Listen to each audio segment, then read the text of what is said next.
Infraction en milieu forestier, certains paient la note.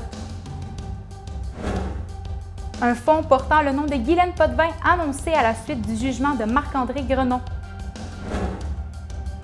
Une température au-dessus du point de congélation dans les prochains jours à Saguenay, une situation qui n'inquiète pas pour autant les météorologues.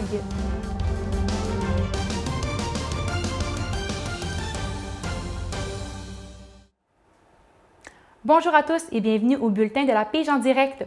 Répartie sur plus de 900 000 km², la forêt québécoise occupe plus de la moitié du territoire provincial, mais ces terres, souvent éloignées, sont aussi un endroit où plusieurs actes illégaux sont commis. Du moins, c'est ce que révèle la liste des contrevenants à la loi sur les forêts et à la loi sur l'aménagement durable du territoire forestier. Jasmin Maltais, que révèlent ces documents exactement? Eh bien, Léane, on découvre au fil de ces 76 pages que plusieurs entreprises et même des particuliers ont dû débourser quelques milliers de dollars pour s'acquitter des actes qu'ils avaient commis il y a quelques années. Et c'est notamment le cas de Produits forestiers résolus qui a accumulé plus de 3 infractions ici même en région, ainsi que 4 à la grandeur du Québec. Et toutes ces infractions se sont déroulées sur une période qui s'est déroulée du 30 juillet 2012 au 23 avril 2021. Et c'est là que j'attire votre attention parce qu'on parle d'un total, en fait, de 26 000 $ pour avoir, entre autres, empiété avec une machinerie forestière la bordure de 20 mètres autour d'un lac et d'y avoir coupé du bois. Et on parle aussi de construction de chemins forestiers non conformes et aussi, en fait, de déversement de déchets de coupe dans un cours d'eau ou un lac. Mais du côté de Produits forestiers résolus, on explique que ces infractions ne sont pas représentatives compte tenu du nombre et de l'ampleur des territoires qu'ils exploitent. Exactement, et je le rappelle que l'entreprise a décliné notre demande d'entrevue et nous a toutefois indiqué par le courriel, dont vous pouvez voir un extrait ici même, que le nombre de contraventions qu'ils ont reçues est peu élevé comparativement à l'ampleur de leurs opérations et qui dit sont effectuées afin de respecter les lois en vigueur. Mais ces différents délits ont-ils eu un impact sur l'environnement? Oui, voilà, et j'ai eu la chance de discuter plus tôt avec Maxime Wauty, biologiste et coordonnateur de projet en limnologie chez Agiro Québec, qui lui soutient que des actes comme celui-ci peuvent miner la santé d'un lac, voire même des espèces qui y vivent. Et toujours selon l'expert, les amendes émises par le ministère des Ressources naturelles et des Forêts ne sont pas assez salées. On l'écoute. Honnêtement, les amendes, c'est le même montant que pourrait avoir un simple citoyen s'il fait quelque chose de pas correct pour son propre terrain. C'est vraiment des amendes qui ne tiennent pas du tout compte de la taille du fautif, finalement, que ce soit une entreprise, un citoyen, c'est la même chose. Donc, c'est sûr que si on compare un citoyen qui va recevoir une amende de 7 000 $, ça fait très mal. Par contre, une entreprise qui fait plusieurs milliards de bénéfices par année, c'est effectivement dérisoire. On rappelle que l'entreprise Produits forestiers résolus est dès maintenant propriété de Papier Excellence. Au lendemain du jugement, une nouvelle vie commence pour les proches de Guylaine Potvin. Au terme d'un long procès, les réactions ont été nombreuses après la condamnation de prison à perpétuité pour Marc-André Grenon, reconnu coupable de meurtre au premier degré et d'agression sexuelle grave. Enzo Trouillet, la famille de Guylaine Potvin, a annoncé la création d'un fonds à son nom. Et oui, Léane, c'est vraiment une manière de commémorer la mémoire de leurs proches pour la famille. Nous voulons qu'on se souvienne de la belle personne qu'elle était et non de la manière dont elle a quitté si subitement cette terre, a commenté sa sœur Chantal Potvin après le procès. Censé aider les organismes liés à l'éducation spécialisée, la voie dans laquelle Guylaine Potvin se destinait, ce projet est une belle manière d'honorer sa mémoire, selon son avis d'enfance, Valérie Gauthier, qui est aujourd'hui professeure au Cégep de Jonquière en éducation spécialisée. C'est toujours une bonne chose d'aider les organismes qui ont besoin dans le domaine d'éducation spécialisée. C'est certain que moi, je trouve que ça cadre beaucoup avec ce qu'était Guylaine, que c'était une personne de cœur, de terrain, qui était impliquée, qui était douce, calme. Donc, c'est sûr que ça, ça va aider à garder en mémoire son passage dans notre belle technique. Et l'attente a été longue pour tout le monde, proches comme les enquêteurs. Et oui, ça va faire 24 ans que les proches et tous ceux liés à cette affaire, de près ou de loin, attendent de savoir qui est le meurtrier de Guylaine Potvin. Maintenant que c'est fait, chacun va pouvoir passer à autre chose, démarrer une nouvelle vie, tout en ayant le cœur plus léger et peut-être moins de regrets. C'est notamment le cas pour l'ex-enquêteur Bruno Cormier. Ça fait du bien, ça enlève un poids sur les épaules, autant pour moi, autant que pour Pierre, autant que tous les policiers qui ont pu travailler sur ce dossier-là, surtout pour la famille. Enfin, la famille va pouvoir tourner la page. Il restait cette page-là à compléter. Elle est complétée et ils vont pouvoir passer à d'autres choses maintenant. Une nouvelle vie commence donc et elle a démarré par un geste symbolique pour Bruno Cormier. 8698 jours après le meurtre sordide de Guylaine Potvin dans sa chambre d'étudiante, il a accompli son travail et peut retirer la photo de son portefeuille. Merci beaucoup Enzo. Après la pause, un livre pour le 75e anniversaire de Nutrinor.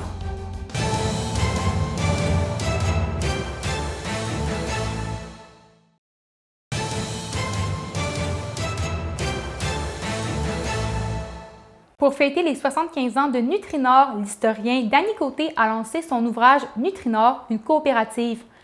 Le livre explique en 300 pages les grands moments de Nutrinor à travers des saisons plus difficiles, témoignages et photos, un travail de longue haleine qui a été réalisé par l'historien. Danny Côté a travaillé plus de 18 mois pour arriver à un résultat final. Son livre sera disponible dans les bibliothèques municipales de la région. En fait, ce qui a été compliqué, c'est qu'il y avait énormément d'informations. Je vous donne un exemple. J'ai trouvé 4000 articles de journaux. 4000 que j'ai lus un par un. Des photos, j'en ai trouvé pas loin de 1600. Jacques Pelletier tentera de déloger la mairesse de Saguenay, Julie Dufour, aux prochaines élections de 2025. Il a amassé les 200 signatures nécessaires pour officiellement déposer sa candidature. M. Pelletier a refusé de s'adresser aux médias avant d'avoir remis les signatures aux représentants du directeur général des élections du Québec, mais a mentionné être confiant face au nouveau défi qui l'attend. Il devrait parler de sa candidature lundi. Hydro-Québec enregistre 3,3 milliards de bénéfices pour la dernière année. C'est ce qui ressort de leur rapport annuel sorti ce matin. Toutefois, après une année 2022 record, Alexis, 2023 marque un certain retour à la réalité. Oui, un certain retour à la réalité, mais reste que quand même, Léane, 2023 a été quand même une bonne année là, pour Hydro-Québec. On dit il y a une certaine forme de continuité qui s'est installée au cours des 10 dernières années. Une des bonnes nouvelles que Hydro-Québec soulignait ce matin, c'est que pour une troisième année de suite, les revenus là, de l'entreprise sont au-delà de 3 milliards de dollars et ça, ils sont extrêmement satisfaits de ça. Et quand on regarde les 10 dernières années, il y a une certaine forme de continuité. Il y a simplement, les deux exceptions à la règle, l'année pandémique de 2020 ainsi que l'année record là, de l'an dernier, 2022. L'année record là, qui est en fonction, qui a été réalisée grâce notamment aux températures extrêmement froides. Les mois de janvier et février 2022 avaient connu des froids records ainsi que les prix élevés de l'électricité sur le marché. Quand on fait le comparatif entre 2022 et 2023, on se rend compte que les bénéfices nets ainsi que la contribution du gouvernement du Québec a chuté drastiquement, 1,3 milliard de moins. Et c'est pour cette raison là, que le tarif résidentiel a légèrement augmenté, donc 0,22 cents le kilowattheure. Donc ça, c'est pour compenser la diminution. Et également, là, les investissements faits par l'entreprise de Hydro-Québec sur le gouvernement, sur la province de Québec, est beaucoup plus grande. Parce qu'on le sait, Hydro-Québec, au cours des dernières années, a voulu beaucoup investir au niveau de l'international. Et là, en raison de la diminution de la dernière année, on a décidé de beaucoup plus se concentrer sur le Québec. Donc oui, par exemple, le gros contrat qu'on a attribué de 25 ans, là, où on va alimenter la ville de New York, ça va rester, mais on veut vraiment là, offrir aux Québécois là, la meilleure service possible. Maintenant, dans quelle direction Hydro-Québec souhaite se diriger pour 2024? Hydro-Québec a 3 objectifs pour 2024. D'abord, je viens de le dire, améliorer la qualité de service des Québécois. Donc, on veut leur offrir la meilleure électricité possible et également leur offrir les meilleurs tarifs possibles pour eux. Également, augmenter leur production d'électricité et une des choses également, améliorer là, leur contribution au niveau là, des peuples autochtones. Un enjeu extrêmement important là, de nos jours dans la société. Hydro-Québec veut aussi embarquer dans le bateau. Journée chaotique sur les rues du Saguenay. Un accident majeur a fait 2 blessés, dont un avec des blessures sérieuses sur le boulevard Saint-Paul à 9h45. Une fourgonnette a percuté 2 motoneigistes alors qu'ils traversaient la route. La collision a eu lieu près de la voie ferrée. Également, ce matin, un carambolage est survenu à Chicoutimi. 5 voitures ont été impliquées, mais heureusement, aucune personne n'a été blessée. La circulation a été momentanément perturbée. 4 incendies en moins de 60 minutes ont été rapportés hier soir à Saguenay. Vers 19h40, 2 incendies ont éclaté à Chicoutimi et seulement quelques minutes plus tard, 2 autres à la baie. Personne n'a été blessé et les dommages faits sur les bâtiments ont été limités.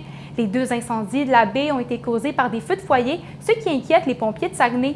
Les services de sécurité des incendies rappellent de ne pas brûler rien d'autre que du bois et de faire inspecter sa cheminée annuellement.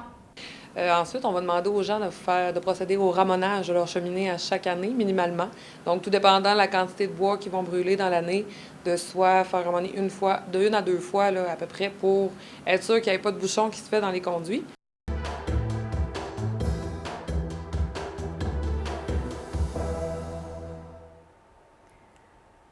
Comment est la météo à Saguenay aujourd'hui, Zachary?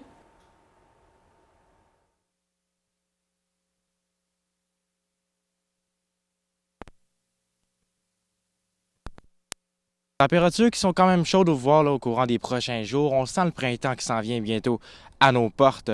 C'est quand on peut voir, là, c'est une belle journée pour prendre une marche avec une température de 0 degré présentement ici à Jonquière. Pour ce soir, on va avoir une température, oui, de -8 et de la neige qui va avoir des accumulations. Donc, pour un total de -15 cette nuit à Jonquière dans la nuit de mercredi à jeudi. «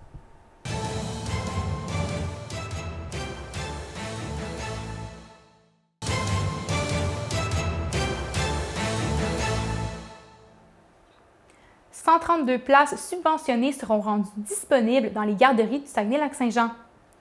Au total, il y aura 43 places pour les poupons et 89 pour les 18 mois et plus qui vont s'ajouter. Ce sont les 5 députés de la région qui ont fait l'annonce au nom de la ministre de la Famille, Suzanne Roy.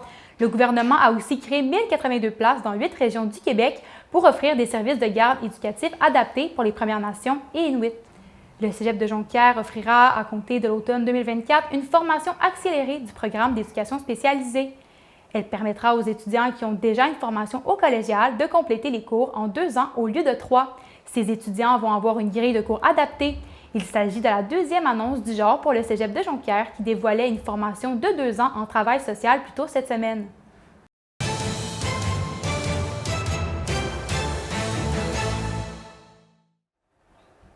Du 19 au 25 février se déroule la Semaine du patrimoine au Saguenay, une semaine que la Ville consacre à la mise en valeur du patrimoine dans la région. Pour ce faire, plusieurs activités sont offertes pour les citoyens. Pour en apprendre davantage, je me suis entretenue avec la conseillère en communication de la Ville de Saguenay, Marie-Ève Carrier. Voici mon entrevue. Bonjour Madame Carrier. Donc, pour commencer, à quoi ça sert exactement, c'est quoi exactement la Semaine du patrimoine? En fait, la Semaine du patrimoine elle a été mise de l'avant pour mettre en valeur le patrimoine de la Ville de Saguenay. Donc, c'est vraiment aussi de rendre le patrimoine accessible à plusieurs publics.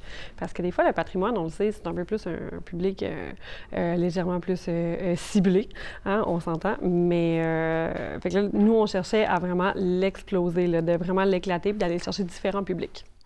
Et quelles sont les activités qui sont offertes pendant cette semaine-là? Il y a vraiment plusieurs activités.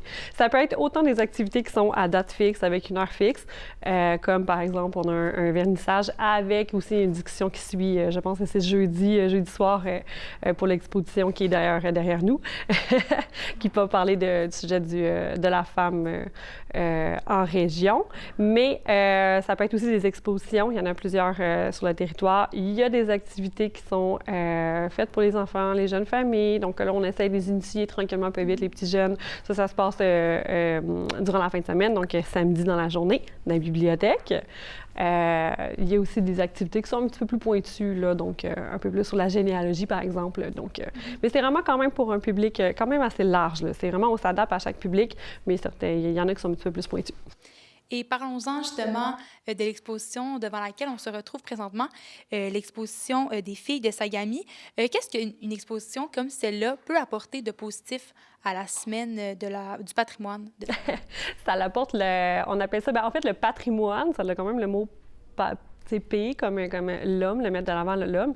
Donc, nous, on parle ici de matrimoine. Donc, on met la femme en valeur.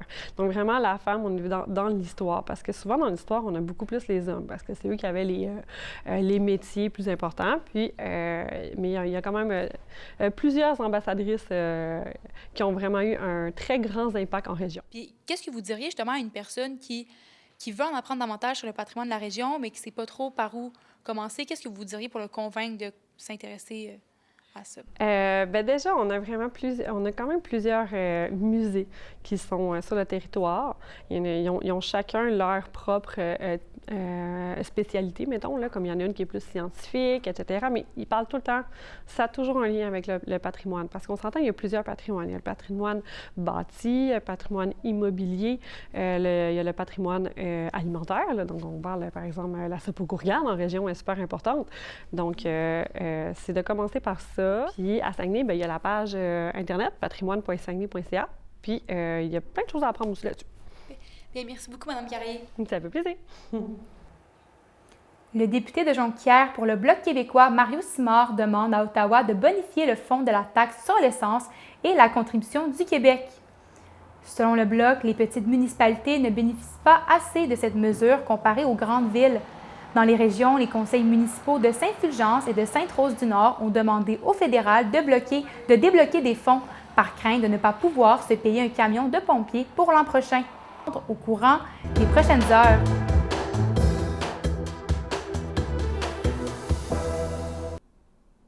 Il fait quand même doux présentement. À quoi peut-on s'attendre au courant des prochaines heures?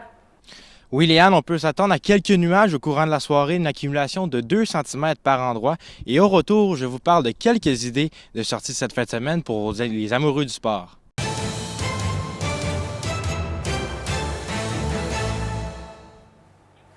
De la pluie, moins de neige, des cours d'eau dégelés, au Saguenay comme ailleurs, le réchauffement climatique se fait ressentir.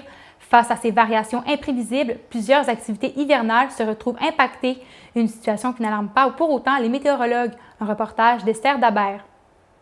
Des patinoires fermées en raison de la pluie ou des températures douces, voilà une scène qui risque de se reproduire avec le redoux des prochains jours. Pour vendredi, ce sont même 5 degrés qui sont prévus avec une pluie intermittente. Présentement, les normales là, sont environ, disons, de moins 8 le jour, moins 15 la nuit. C'est environ ça les températures normales qu'on devrait avoir. À Saguenay, les températures, bien trop douces pour la saison, ont même conduit à un retard d'1 semaine dans l'ouverture des patinoires. On a toujours envie de pouvoir ouvrir les patinoires, disons, pour les fêtes de Noël, autour du 23, 24, 25 décembre, parce que c'est toujours très apprécié. C'est presque une tradition de génération en génération pour plusieurs familles que d'aller jouer au hockey pendant la période de Noël.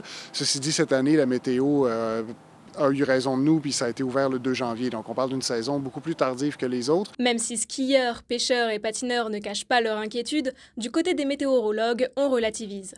Selon eux, même si un réchauffement croissant se fait remarquer depuis plusieurs décennies, l'hiver québécois s'est toujours caractérisé par son aspect imprévisible. La première caractéristique des hivers au Québec, c'est d'avoir une variabilité d'année en année, même, disons, des fois de semaine en semaine aussi.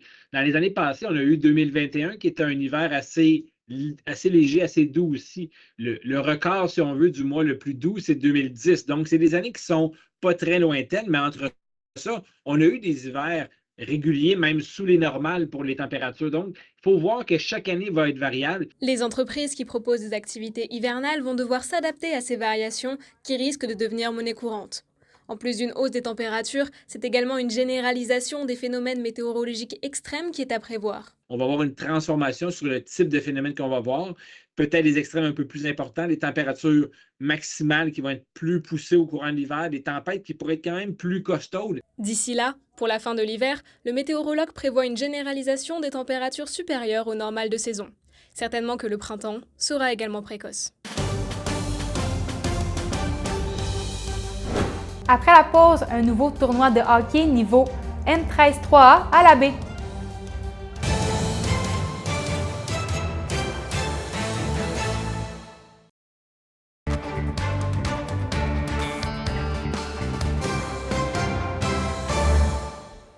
La baie accueillera un nouveau tournoi de hockey de niveau M13-3A à la fin novembre, en plus de reconduire le tournoi M15-3A déjà existant en janvier 2025.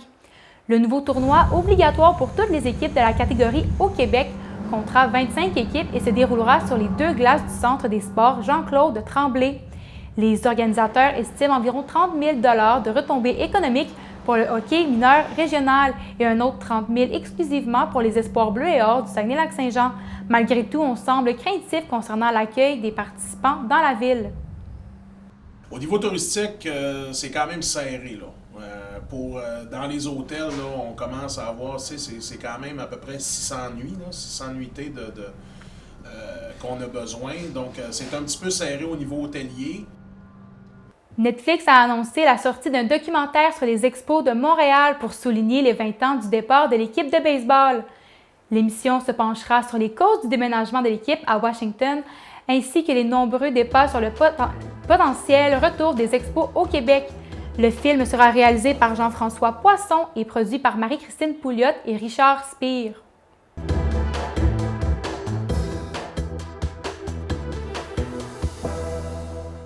Zachary, pour cette fin de semaine, il faudra s'habiller bien chaudement. Oui, effectivement, on doit s'habiller bien chaudement, comme tu l'as dit, Léane. On va avoir une température assez variable au courant de la fin de semaine. On va commencer avec jeudi. Une température qui va être similaire à la journée d'aujourd'hui, de mercredi, avec des températures qui vont atteindre entre 1 et 2 degrés, avec un peu de nuages aussi durant la nuit. Donc, du côté de vendredi, on va s'attendre à de la pluie alternative avec un peu de neige pour un total de 5 degrés quand même. Et au courant de la fin de semaine du samedi, la journée qui va être ensoleillée, mais quand même froide avec un total de 16 degrés. Au courant de la nuit, ça va ressembler à une température de moins 20, comme vous pouvez voir sur le tableau. Une température vendredi qui va atteindre de moins 24. Et du côté des activités que je vous propose au courant de la fin de semaine, il y a plusieurs matchs de hockey dans la région. Les Saguenay-Chicoutimi affrontent l'Océanique de Rimouski et les Tigres de Victoriaville au Centre Georges Vézina. Et les Marquis de Jonquière affrontent l'Assurantia de Thetford Mines au Palais des Sports vendredi. Donc, on a du bon hockey dans la région en fin de semaine. C'est ce qui complète cette édition de la Pige en direct. Merci d'avoir été avec nous. Bonne soirée.